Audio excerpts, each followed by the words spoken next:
Alright. Let's just get comfortable. Take a seat wherever you want. My room is your room. I know you probably want to relax after what just happened. I recommend taking a seat on the bed. I don't know exactly what's special about it. But it's way comfier than a normal one. It's amazing what money laundering can buy.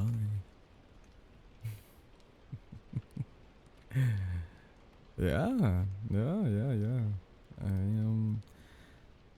I'm really sorry about my dad was really rude and threatening to do all those horrible things to your family if you don't want to marry me. Like even for a mafia boss, that was really mean. Like I don't know what's gone into him. Like even for a mafia boss, that was really mean. Well, I do actually. I just don't agree with it. That's all. So where do I begin? So you know I've had a crush on you for a long time. Well, maybe you don't know because you're adorably tense, but I do, and well, I still do. um, you know, I thought that little shudder I do when anyone gets too close would really give it away, but I guess maybe that it was too subtle a sign for you. So, I've loved you for a long time, and as we've been friends, basically, and my father, the perceptive man that he is, noticed this, and he said that to me, you know, you spend all your time stalking your friends. If you're so into them, you should just go and take them. My father, he has this, what's the word, like a tough mentality. Like if you want something, you should take it. That's not really my style. And anything less signals weakness, you know, which is unacceptable to him. Signaling strength is the most important thing in life to do. And since I'm gonna be the head of our little crime family someday, he wants me to follow in his footsteps. And just take what I want. Like, just like him, I have to admit, I do want you. But I want to give you your own choice. Of course, you know, I know you're your own person with your own wants and needs, but he doesn't see things my way. Like, I tried to talk some sense into him, but he wasn't having any of it. He said I'm soft, and he's trying to fix that. He's not one to compromise, so for the safety of your family, I think we should just get along with this little arranged marriage. And it's not enough for you to just marry me, you know. He called you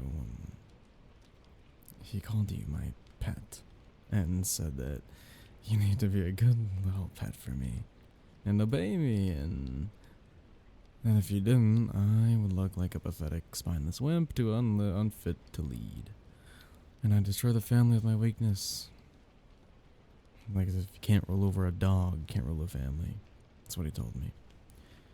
It's ridiculous, I know, and very cold-hearted, and besides, you're not a dog, you're, if anything, more like a puppy, if anything. Yeah, that came out very, very wrong, I'm so sorry. But the situation doesn't change. The only real way to deal with this is to appease my dad, and you don't have to be my pet, but you just have to act like it. And I'm sure you don't want to actually be my pet after all. I mean, what would that be like?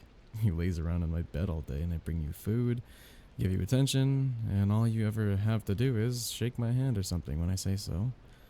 Sounds kind of boring, in my opinion.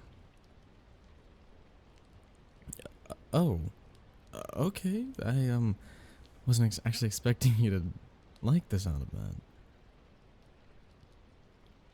But it wouldn't all just be lazing around, you know. If I become your, what'd father call it? Master husband or something? Like, but if we do have that sort of relationship, you would have to obey me, no matter what. Do you really trust me with that much power over you? Well, I appreciate you trusting me. I'm also a bit concerned you trust me with all that. But I appreciate it, still. Anyway, knowing my dad, he isn't gonna be satisfied with If all we do is drop by every once in a while and I'll tell him, by the way, my friend is still my pet, while you nod your head. Well, I guess we'd be married, so we'd be more than friends. But you know what I mean. Basically, it's not enough to say you're gonna obey me. You have to actually obey me. I really want to protect you and your family. So this isn't something we can really be washy-washy on. I'm going to do my best to give you orders that would, how do I say it, would be good.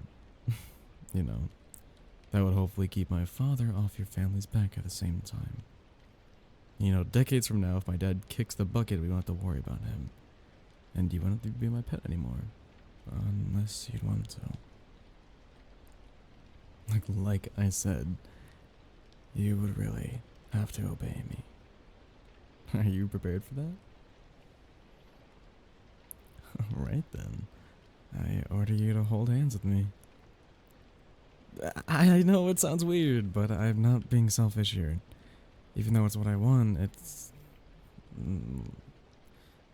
because you're dreamy and lovely and everything. You're the most beautiful girl I've ever, ran into. It's common sense that I will not hold your hand. But if all I do is give you orders lighter than this, then my father's gonna call our little relationship a bluff. So like I said, hold hands with me. Atta girl. You have very soft hands. What the? I'm not trying to be creepy. Like, I have to be a good, mastered husband or whatever, as my father probably calls it. Not the good part, because his idea of good would be me ignoring your thoughts and feelings. So how do you feel? That's good. That's not terrible, but this is a terrific start. This might actually work out better than I thought it would. You're doing great. Like, I am so proud of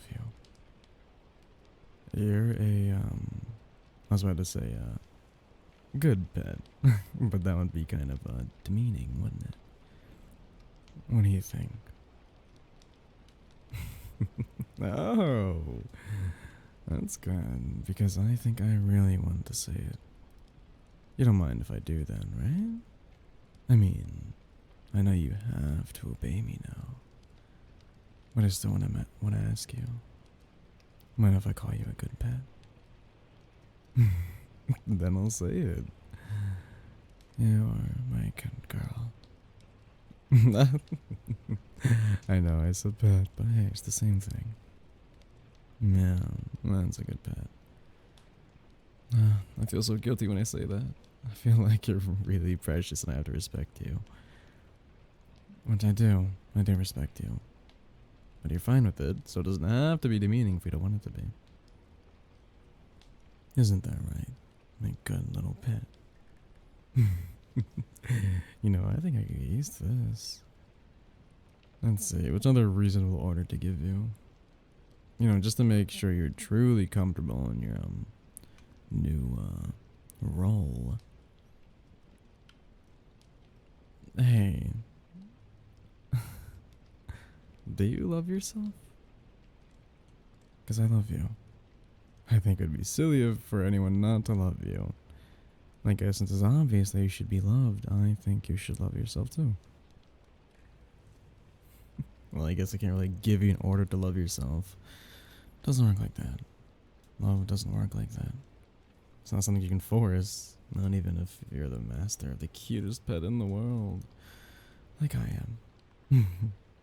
Like I can't change what's in your heart, but I guess I can boss you around until you admit what a good little pet you are. Here, look at me in the eyes.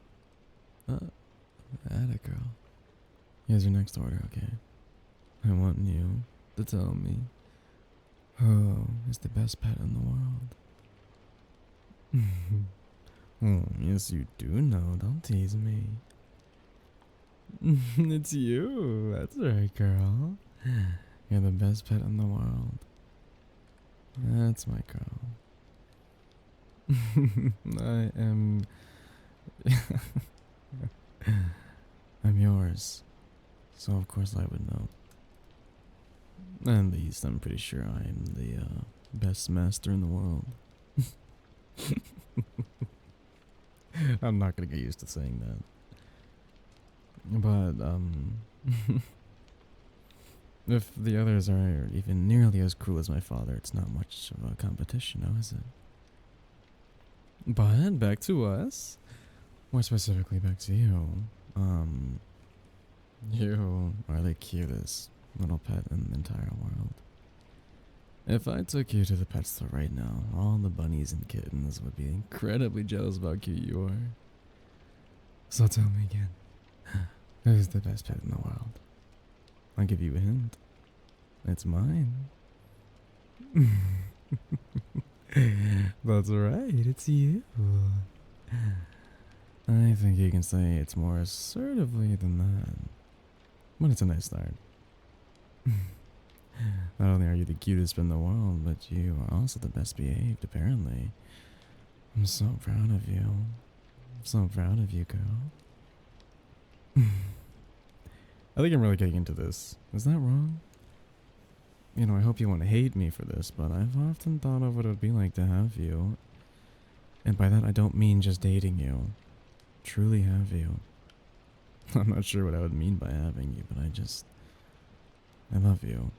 I want to spend time with you, and I don't want to lose you.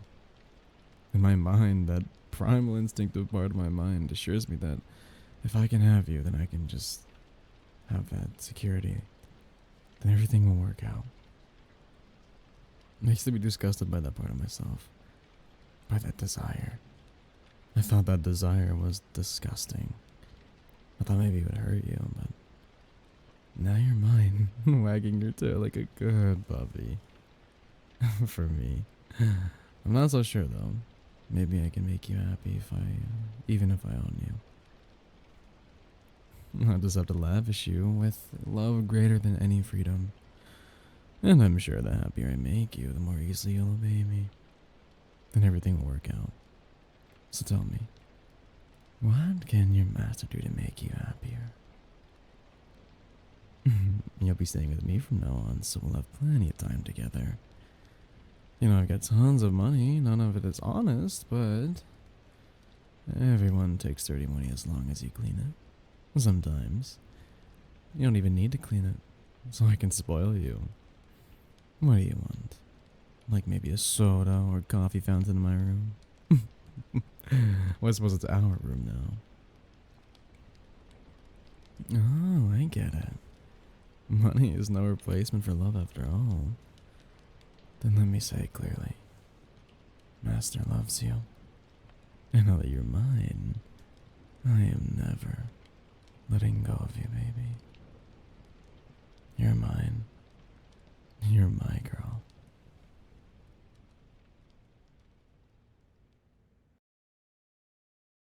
Hey guys, Suru here. If you guys in this audio limit any way you think is fine, hope you guys enjoy this. This was a little different than most audios. But if you guys enjoy this one, limit any way you think is fine. You guys have a good night tonight. You guys have a great day tomorrow. And as always, bye bye.